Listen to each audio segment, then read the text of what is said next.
so raised in this monster victim culture that it becomes a real challenge to even be able to see from the perspective that harm doesn't have to be caused.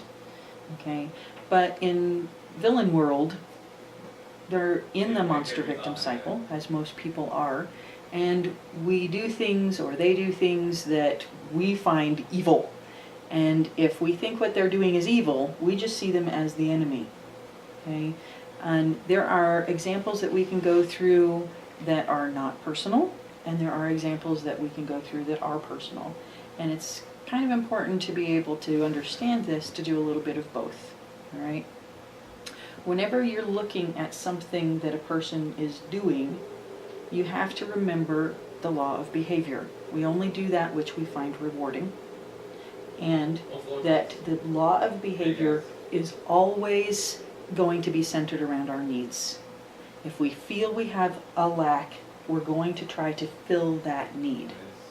And we will do that in whatever way we know how. In monster victim culture, we aren't taught proper ways to fill needs, and so we get a lot of aberrant behaviors. Okay, we were talking about that a little bit last night. When we aren't taught how to do something in an appropriate way, and we're just told, don't do that, no, that's bad, then that doesn't change the fact that we still have a need for something, but now we don't know how to fill it appropriately. Okay? And this can start with very simple things, like when kids are wanting to climb a wall or a tree and their parents say, no, get down from there. Rather than teaching the child how to climb so that they don't get hurt, they just tell the child not to climb. So what happens?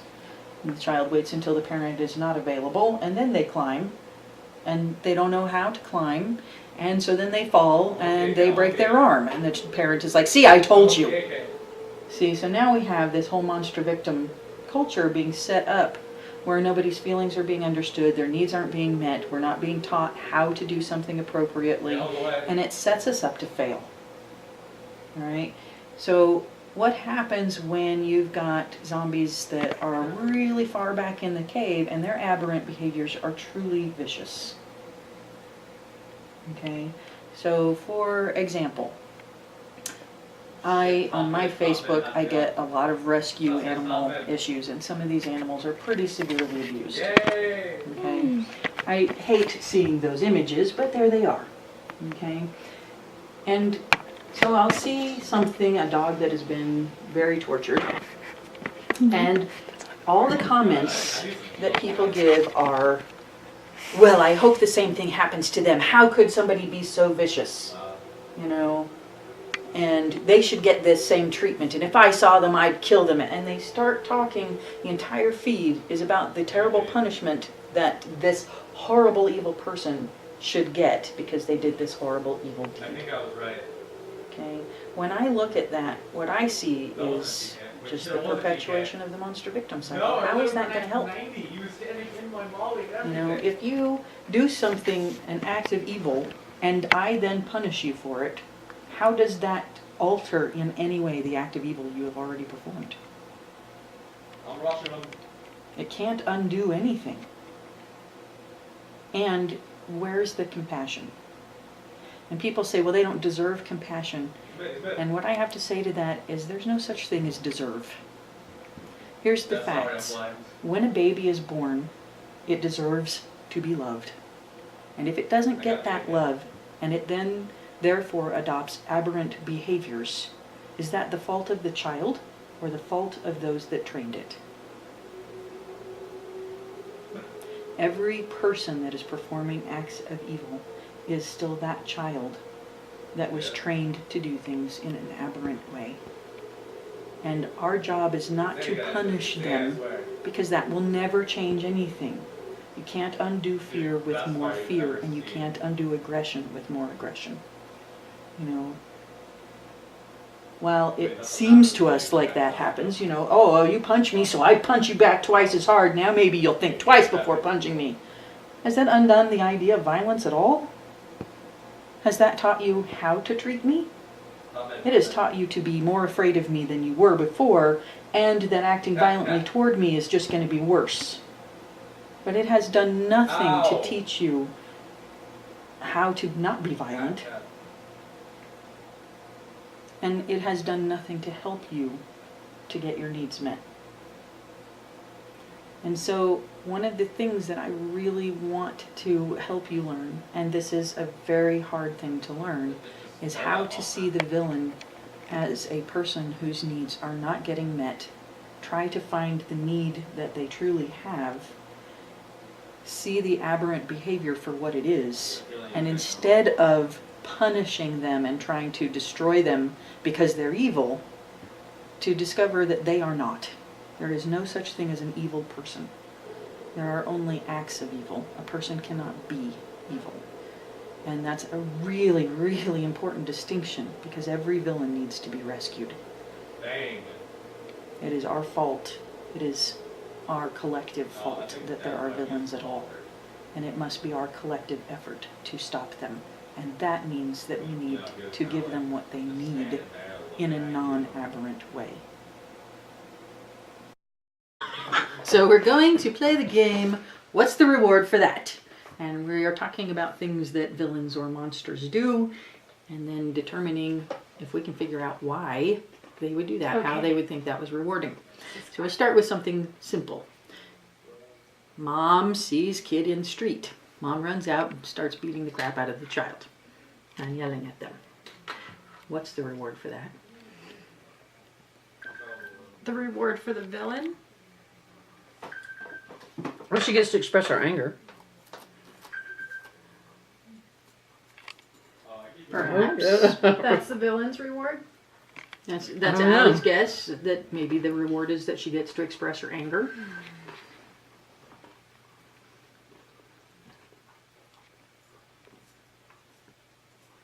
Don't know? That she feels like she's saving her child?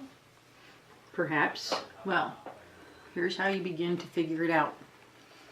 What do you think the need is when she sees her child in the street? What is the need? The need to stop her child from going in the street? Well, that's not a need. That is a whole idea. Safety. A need for safety. Right.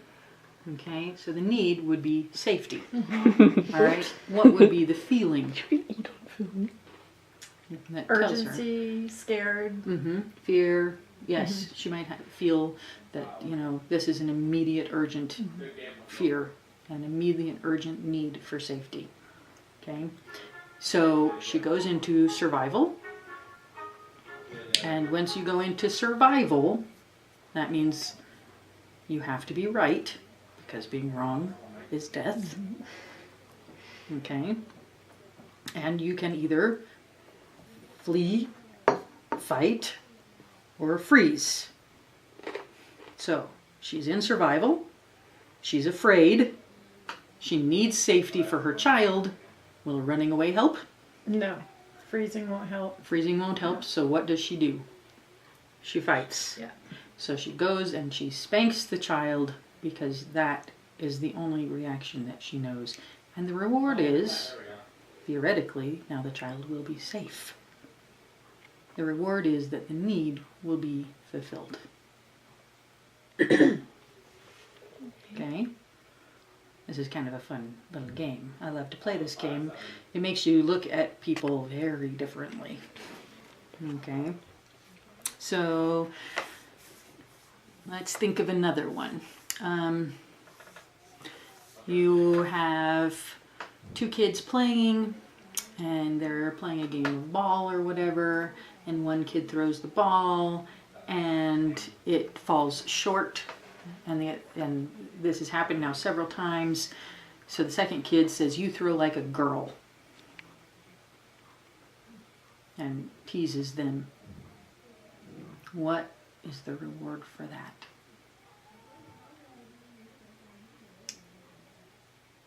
His reward, I guess, would be... How do you break it down? Start with, what's the need? To get the ball all the way to him. Well, that's what he wants. Right? It's falling short. That's so what he wants, but what's the need? To get the person to throw the ball all the way to him. Well, it's probably a need for fun that's not being satisfied because he keeps missing the ball, so he's getting frustrated. Okay. Probably a need for cooperation because he's feeling like he's not getting that need met because the ball is not getting to him. Okay, so you can see fun, cooperation, those could be needs that are not being met during this game because the ball keeps falling short. And so what are his feelings? Frustration. Frustrated. Yeah. Yeah, and anger. And in the monster victim cycle, that puts you in survival. In survival, you have 3 options. Freeze, flee, Fight. or fight. So in this case, running away won't help. Freezing isn't going to help either. So his only option then is to fight. So he then teases the other kid. And what is it he's trying to accomplish? He's trying to make him feel bad about not throwing it far enough. Right. And if he makes him feel bad enough, then maybe he thinks he'll pay attention more and Throw it harder. throw it harder. I think there's also a need for competence because clearly the other kid is then good at throwing the ball. And so because he has a need for competence, even on his end, if he makes the other kid seem less by saying you throw like a girl, that's obviously means less than. And then it makes him feel like he's more competent. Yes, there could be a whole variety of needs that are happening there, you know, but the reward, or at least the hope of the reward, is that the other kid will then throw the ball and Because he doesn't it'll want to be get there. called. Right. names If I hurt anymore. you, then you'll work harder. Right? Okay. Now, this is illogical and stupid when you understand how behavior works, because hurting somebody for getting it wrong doesn't make them want to get it right. But what that tells you about that child is that that's how he's being trained. And so that is what he knows. Humans learn by mimicry. So if he is hurting that child to get his need met, that means that's what he is seeing. That's what he is learning. Okay? So you can start to see the reward for that is the hope that now the ball will actually make it to him. Or the other kid will leave. One or the other, Yeah. you know. Well, then they don't get to play anymore. That's right. But maybe you can find a more competent friend. You know, who knows? And there's going to be a lot of factors that are going to play into that as well. Did he want to play with this kid in the first place? Does he want to still play with this kid? Is he being forced to play with this kid?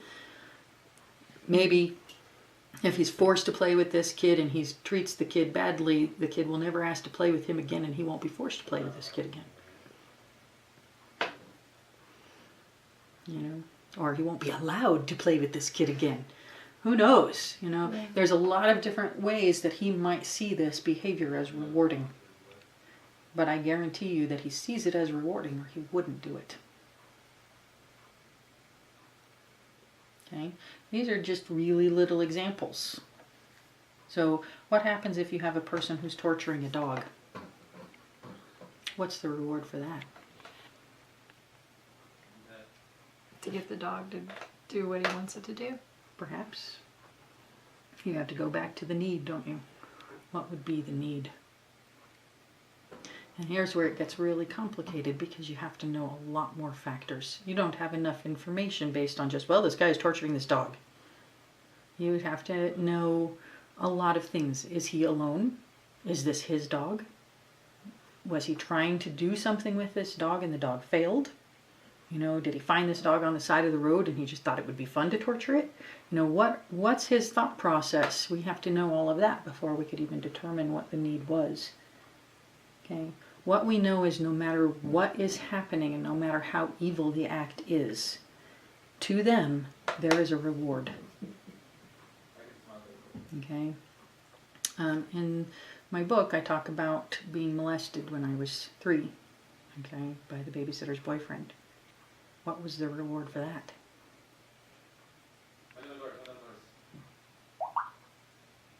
Maybe some type of sexual or power. He was very kind. He was very gentle. He told me I was beautiful and that he loved me. Control? Sounds more like this. He had the need to control you? I wouldn't think so. Why would he? If he had the need to control me, why would he be telling me that he loved me and that I was beautiful? To trick you into doing Yeah, because it's what he wants. an easier way to Manipulating you. get people to do what you want. Yeah. I mean, he may have actually See. loved you, but And when I look at that, I don't see a person who's trying to control. A person who's trying to control generally is using force. This is not a man. Well, who we're uses talking about force. through manipulation. We're not talking Yeah. about I'm direct 3. control. This isn't manipulation. This is a man, this is what I experienced. This is a man who did not know how to get love in a safe manner for himself. I was 3, I was safe. He wanted somebody that he could love that would love him back, and it would be safe. Without a relationship? but he knew it was If wrong. if did he? We don't know that he knew that. And Well, I if he did it in don't secrecy, think, he knew it was well, wrong. he knew that, he probably knew he'd get in trouble, but that doesn't mean he really believed it was wrong. He had a need that was not met. In this case, probably for physical intimacy in a safe manner. We all need physical intimacy and we need safety. And if that need had not been met in him again and again and again and again, and physical intimacy in fact had been dangerous or very unsafe for him, then he's going to look for somebody that's safe. A 3-year-old can't hurt you. My guess is that that was what was in his mind. I was kind and I was 3. I couldn't hurt him. I'd be safe. So do you think that's how it is for most molesters then? 'Cause I with don't know children- how it is for most, but I do believe that for many child molesters, that they are absolutely picking children because children can't hurt them back. I know that because sexuality in our society is not taught how to, we have a lot of aberrant behaviors in that regard.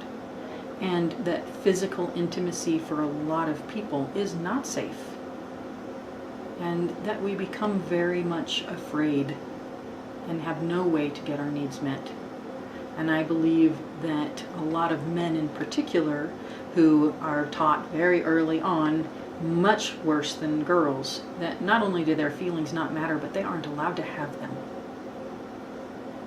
How do you deal with that? How can you deal with that without having aberrant behaviors? Don't cry. Big boys don't cry. Suck it up and be a man. I can remember my ex-husband saying that to my son when he was 4 years old. A man. Suck it up At and 4 be a years man. old. Right. But this is what a lot of boys are told. And most boys in the United States, by the time they're 6 or 7 years old, have learned to suck it up and be a man. And they don't cry. They don't know their own feelings anymore. But do you think that's what causes them to want to get intimacy from someone who's safe? That's I think what that causes can it. absolutely be a major cause of it. If you can't get physical intimacy, and it is a major need for human beings, how do you get that? If every time you try to get that, somebody tells you that there's something very wrong with you, that it isn't okay, that they push you away or they hurt you. You know, if you go and try to sit with your mother and get hugged because you hurt yourself and she's like, suck it up and be a man. How do you get your need for comfort met? How do you get your need for intimacy met? Get off of me. God, you drive me crazy. So You know? that was it was the boyfriend of your babysitter? Mm-hmm. So the babysitter you don't think was intimate with him at all and didn't give him these things? I don't know what their relationship was like, but I know that she was not a nice person. Because there are a lot of relationships where it's normal, but yet the man will still do those things. Perhaps, but what's normal? I mean, where he can have intimacy with that person, but yet Right, he but still what's goes normal? and does it. I don't know. Monster victim cycle is what is normal. So we don't know. Just because he can get sex sometimes does not mean his intimacy needs are met. You know, for example, I can hear my upstairs neighbors, okay? And I'll hear them going at it for like an hour. And I'm just like, oh my God. And then 30 minutes later, they'll be in a screaming fight. You know, and what I think is, how could you start your morning with this great physical intimacy and the next minute, 30 minutes later, you guys are screaming at each other? What happened to the intimacy? What happened to the safety? But they don't have to be done at the same time. Intimacy can be done without any physical contact. Mm-hmm. I'm just pointing Definitely out not that sexual. in the monster victim cycle, we rarely actually get our need for physical safety and intimacy met at the same time. And yet, humans are one of, if not the most sexual land mammals there are. And possibly the most sexual animals in the animal kingdom. I don't know that for certain. I haven't researched all of them, nor do I think all of them have been researched to know that. But we're certainly up there. And yet, we make sexuality be such a terrible, horrible thing to want. How do I know that he wasn't told all the time that he was a terrible person for wanting sex? I have no idea what he was told. What I know is that man thought I was safe and that he wanted to feel loved and that he needed physical intimacy, and he thought he could get those things with me in a safe manner. At no point did he ever intend to hurt me, nor did he think what he was doing was causing harm, because in his mind he was being loving. And while we may not agree that that is loving, he couldn't see it as something else, which tells me that his training was that bad. Because the moment I said to him, ow, he stopped. He didn't want to hurt me. He did not want to hurt me, and I don't think for a moment that he thought that anything he was doing would hurt me. He was being loving and working to get his need for love met. So while most people would consider him to be a very terrible monster, and I've had a lot of people say, oh my God, I'd like to hunt him down and kill him right now, I think, what would be the purpose? You don't understand this man at all. And it was my realization of that at the age of 3 that made me start understanding that monsters were completely misunderstood because of that man. And I thought, he's scary and horrible, but he doesn't want to hurt me. There is something very wrong here. And I became very well aware that monsters were almost always misunderstood. And what they really wanted was not what people thought they wanted. And that kind of began this journey to figure out, well, what's really happening. And so when we play the game, when you look at what's happening in the world and you think, that's horrible, what's the need? What's the reward for that? Because you will find that every monster is still just as human and caring and compassionate as you are, and they're so injured that they can no longer do that in a way that doesn't cause harm. But if you also start to look at it, you will find that you also are the monster a lot. It takes a lot of intentional effort to stop being the monster. And everybody is, but the ways that we're the monster are acceptable. The way that they're the monster is not, if it's not like us. Because we do that even with this. Oh, I love olives. What do you mean you don't like olives? What is wrong with you? You don't do it my way. You don't like what I like. There's something wrong with you. My fulfillment is your lack. Your fulfillment is my lack. I hate you. How could you be so pretty? I don't like you. Because somehow if you're pretty, I'm not. Okay? And we have these incredible distorted images of the truth. And so we want to hurt others because we are afraid. What's the reward for that? We want to stop the monster. And anybody who threatens our safety is a monster to us. And it's really, really hard for most people. That's why, as we were talking about on Facebook, you see one person who did something wrong and everybody just wants to do the same thing to them. There isn't a single person that says, wow, how are we going to prevent this from happening in the future? They just want to stop this person, as if that's going to make any difference at all to the next person who molests the next child or abuses the next animal. It is, oh my God, there's people that can do this. How do we stop that? How do we change that? Nobody says that. And that is where I want to get people to go. As long as you see monsters as the thing you must punish and stop, then you are the monster too. Because that's what they're doing. Everybody's trying to get their needs met, and we will do it in whatever way we've learned how. And if the only way you've learned how to meet your needs is by being a monster or being the victim, then that is what you will do to get your needs met. And until we train everybody how to meet their needs as a hero, without having to be or make a sacrifice, or ask somebody else to be or make a sacrifice, we're going to continue to see that monster victim cycle over and over and over again. And the only way that I can think of to help people get into that hero mode is to get them to see what the monster victim cycle really is, and that people are not bad. Their actions can be evil, but they themselves cannot be. They are a product of our culture and our society that is training them that that is the only way that they can get those needs met. They are the ultimate victim, all of those monsters. And how do we stop that?